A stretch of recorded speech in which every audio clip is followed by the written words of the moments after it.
Hello বন্ধুরা, তো আজকে আমি বানাবো পটলের ভর্তা। তো চলো এই রেসিপিটা তোমরা দেখাবো। আমি পটলটা কেটে নিয়েছি আর ভালো করে ছোটো ছোটো করে নিয়েছি। এটাকে আমি সেদ্ধ করবো। আর দানাটাই বাদ দিইনি, আমি দানাটা দিয়ে দিয়েছি, তোমরা চাইলে দানাটা বাদ দিতে পারো। চলো এই ভিডিওটা পুরো দেখাই তোমাদেরকে। এবার পটলটাকে পেস্ট করে নেবো মিক্সারে। পেস্ট করে নিয়েছি।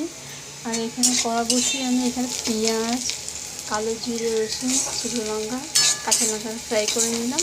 এবার এটা এর মধ্যে দিয়ে দেবো। আর এখানে একটা শুকনো লঙ্কা ভেজে রেখেছি, এটা লাস্টে দিয়ে দেবো ওপর থেকে।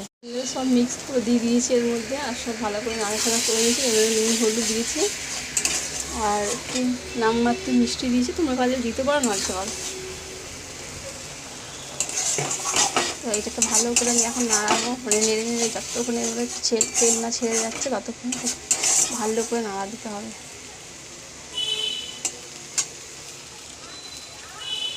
পটলের ভর্তা রেডি। তো কেমন হয়েছে অবশ্যই কমেন্টে জানিও। আর তোমরা কে কীভাবে বানাও সেটাও জানিও। আমি তো আর প্রথমবার এইভাবে বানালাম। আর চলো সকলে ভালো থেকো, সুস্থ থেকো, প্রত্যেকে শুভ দুপুর জানি। আমি ভিডিও শেষ করি। Tata, bye bye.